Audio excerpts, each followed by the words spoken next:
Sir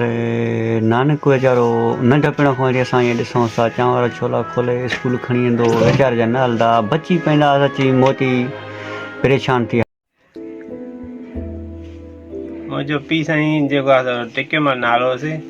तो तमामु ग़रीब हूंदो हुयो जेको आहे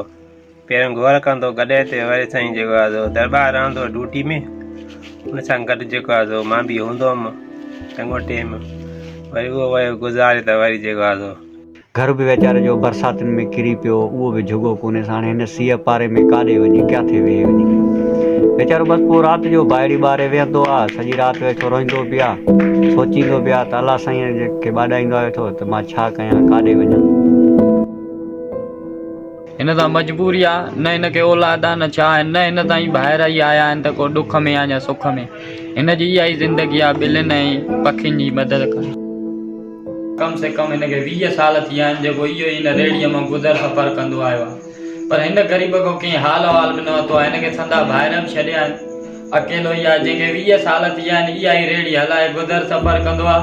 2-250 पेट में कमाए पेट में खाईंदो आहे। साईं मां सुबुह जो जेको आहे शइ हलाईंदो आहियां बॉइज़ में स्कूल में 2-3 ॾींहं जेको आहे गर्ल्स में वियुमि सो वरी मैडम जेको आहे मना कई आहे जेको आहे हाणे पाण उहा शइ पंहिंजी पाण हलाईंदी आहे 50-60 रुपया कमाइनि था जेको आहे हाणे उन वरी न सहियो त वरी हाणे उहा पंहिंजी पाण हलाईंदी आहे। अलावा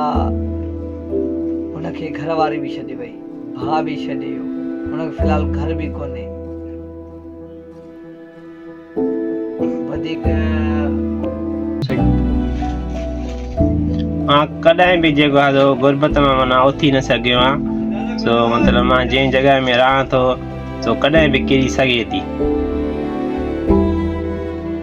ही वीचारो हिते हिन जी शादी बि थियल आहे पर हिन जी घरवारी जेकी आहे ॻोठ खां ॿाहिरि रहंदी आहे छाजे करे गुरबत जे करे इन जे करे सो हिन जो हीउ जेको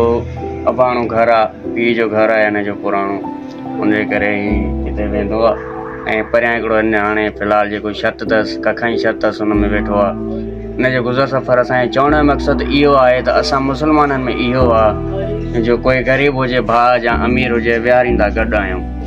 हिननि दीवाननि में इहो आहे जो माना जेकॾहिं पैसो आहे त भाउ आहे जे पैसो न आहे त भाउ न आहे। वीरान जाइ में अकेलो रही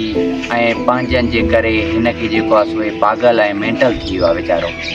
सफ़ा हिन जी जेका आहे ज़िंदगी तबाह ऐं बर्बाद थी वई आहे। बसि इहे हथ जेके कोताबिलियूं हिननि सां ईअं आहे ख़ुशि आहे पंहिंजी ज़िंदगीअ में हिते। मां नानक मल खे अलाए केतिरा दफ़ा ईअं ईंदे वेंदे ॾिठो आहे त उहो कंहिं महिल कुतनि सां कंहिं महिल ॿिलियुनि सां ऐं कंहिं महिल पंहिंजे मुंहुं वीचारो पियो ॻाल्हाईंदो आहे सम्झ में नथो अचे। एतिरो त हे ग़रीब आहे जो बरसाति में हिन जूं जॻहियूं बॻायूं किरी पियूं आहिनि उहा बि ग़रीब न ठाराए सघियो आहे। बसि शाबत अथसि 2 ॿिलियूं अथसि 2 कुता अथसि जंहिंजी ख़िदमत बि कंदो आहे पंहिंजो पेट बि पालंदो आहे।